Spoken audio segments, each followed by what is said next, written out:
The House Republican majority is getting smaller with the latest resignation of Bill Johnson from Ohio. Johnson will start his new position as president at Youngstown State University on January 22nd of this year. As it stands now, it's 222 Republicans and 213 Democrats following Kevin McCarthy's resignation. After Johnson leaves, who's left? 219 Republicans and 213 Democrats. Speaker Mike Johnson can afford a maximum of 2 defections on any vote. This means a 216 to 216 tie would kill a bill. This year's House and Senate races are so crucial for who will control Congress. Certainly they are. Scott, I'm thinking in this situation, everybody's trying to figure out who is going to be on that ticket, and certainly what this could look like eventually by the end of the year in terms of Congress. Who's going to be on, I'm sorry, what ticket? When you say ticket. Well, I'm sorry, who is going to be filling in his place? For the Ohio? Yes, for Ohio. Yeah. Ohio is such a weird jurisdiction. I haven't seen or read how they fill that seat since are they going to have a special election? Or is it just they're going to keep the election in 2024? I don't believe he's in a swing district. And what I was going to say to you was, as these Republicans resign, what's going to be really interesting at the House level are the House Republicans in swing states that Biden won or swing districts that Biden won. Can the Democrats turn those back to take the majority of the House? It does not help that the Ohio Republican congressman or the California Republican congressman, former House Speaker, are resigning now. And as a result, they can only stand to lose 2. But the reality is 2024 is going to be a huge change in this country and big decisions to be made that are going to transform the political landscape. These early defections or resignations are not good, but there's a bigger picture here. I mean, only have 2 people that the Republicans can stand to lose, but the broader picture is, and I think both sides are looking at what happens in 2024 from the presidential side down to the House and Senate side. It is going to be an incredible ride. It really is, and everyone needs to vote wherever you are, state and federal, up and down the ballot.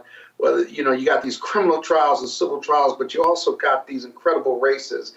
I think the makings of it are going to make for historic voting numbers on both sides of the ticket aisle. I just really, really do. So those are my best thoughts. And now, Rebecca, I'm wondering if this surprised you. I mean, we knew it was coming. We've heard for, I think, at least a month now that this was going to happen.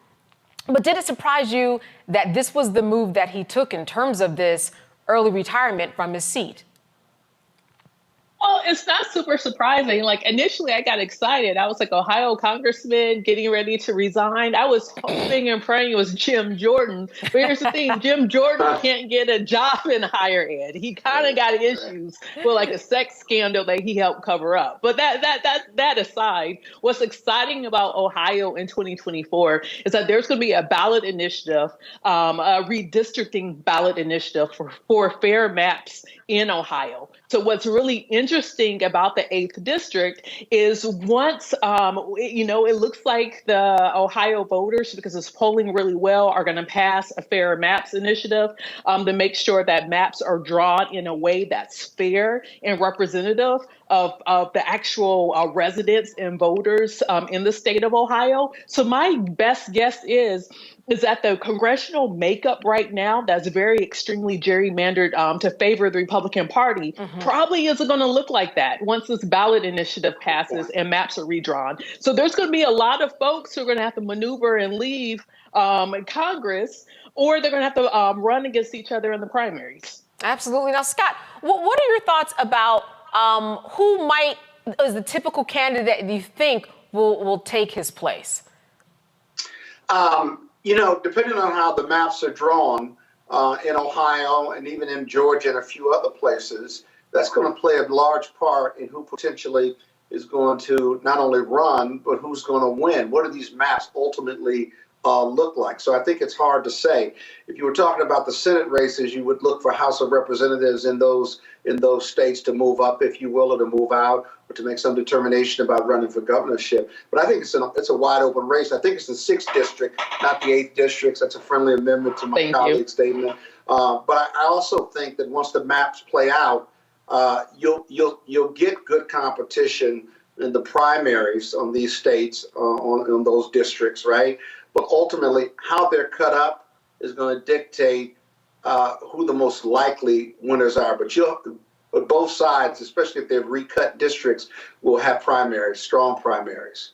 I think this shifts things a bit, Rebecca, because with this resignation, people are beginning to think, oh my goodness, these numbers really are changing, and it's ultimately could make a difference if there is a tie, as I mentioned. I would imagine that the Republicans are trying to regroup at this point.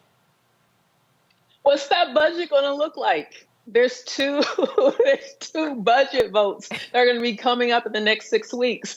I don't see how this fractured Republican Party cobbles enough votes even before this latest resignations between this congressman and Kevin McCarthy. So at this point, I don't even know what's going to happen. Like, if I was to bet, I'm going to bet that the government's going to get shut down, because I simply don't think that that the Speaker of the House has enough. I mean, how is he going to force people to vote to prevent a government shutdown? He hasn't shown that he's such a prolific fundraiser that people are going to say, well, hey, you know what, let me go ahead and make sure I vote this way, because you're going to come into my district and make sure that I have more than enough campaign money for my reelection.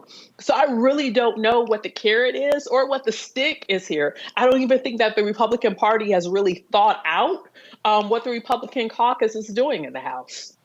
All right. Well, we're going to have more on this, certainly, because, as you said, with the budget and potential cuts looming, that will be certainly something that we will follow. A new year for a new you.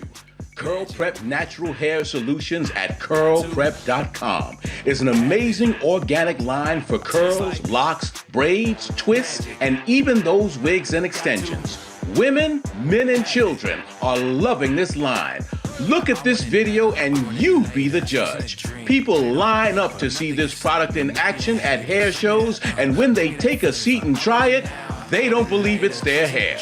Buy the products at curlprep.com. It works on all hair types. Use code Roland, that's ROLAND, lowercase letters, to get a 15% discount. Parents, remove the ouch. You will love this system because you can comb the product through your child's hair with your fingers. Seasoned saints are loving the product. It's all at curlprep.com. Use code Roland, lowercase letters, to get a 15% discount. You won't believe it's your hair.